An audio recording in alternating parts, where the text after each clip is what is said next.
when, I mean, we live in a big country, and so the units tend to be big. I mean, that was one of the possibilities that came up in our discussion this morning about the ideal community. And I think the notion of public art kind of, especially when the art is going to be performed or created by basically an appropriated space, brings up interesting questions like, who's the community in that case?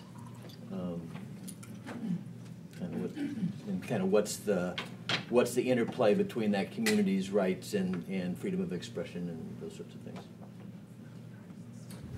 One of the things that we did is we built in 1% for the arts. So every project that we do, certain percentage then gets allocated for that. So we've done a lot of public art on everything from road construction to drainage ponds to, I mean, a whole slew of things, right? And all of our infrastructure. So we've got up and down the corridors. So. Beautiful murals in the overpasses. Is this last comment on beauty and aesthetic, Okay. and then we're going to I wanted to just give another example in a different context, in a rural context. There's a place called, is it Salinas? Salina, Kansas. Salina, Kansas. There's a fellow down there named Wes Jackson, who somebody referred to. I think you might have said something about him. Who he's actually involved in trying to as a sort of vehicle for a new pattern of agriculture, he's quite famous, and he was head of the agriculture department at UC Davis, and he's connected to Wendell Berry. And anyway, he kind of moved out of the university and moved into this rural town, which had been virtually abandoned, and he bought a school down there. The school cost $4,000. It was huge. I don't know, it was a junior high school or something like this. And he invited some photographers to come visit.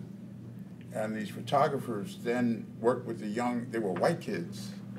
And I have to say, my heart went out to these kids because their sense of having been abandoned reminded me a lot of people that I knew, for example, in Hunters Point, that they,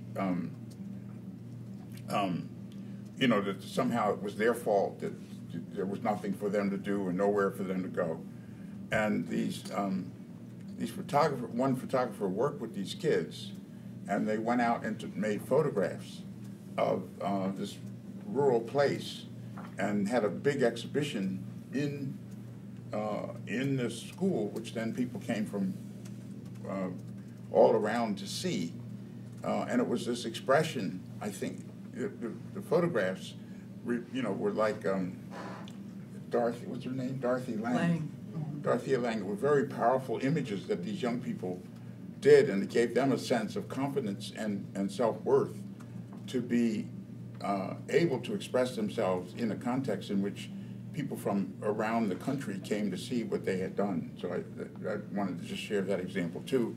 And I think for rural places, there's a really important challenge of how we install or reinstall or reinvigorate the sense of worth and the sense of creativity that can come from people who otherwise may not have an opportunity to really express themselves to the larger public.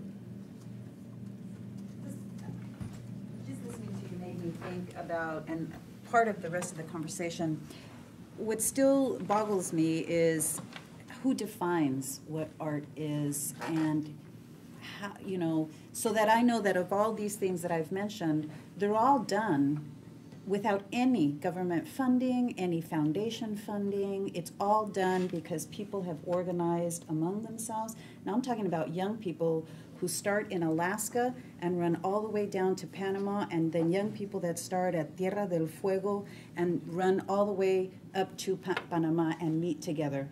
This has been happening every 4 years for the past 20 years, okay? And the longest walk just took place this year, took place, 20, 30 years ago also? And so at what point do we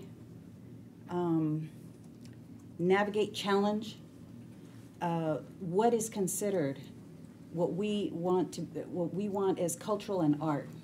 How do we break those barriers so that funding from our tax dollars can also be utilized for these kinds of events. Yeah.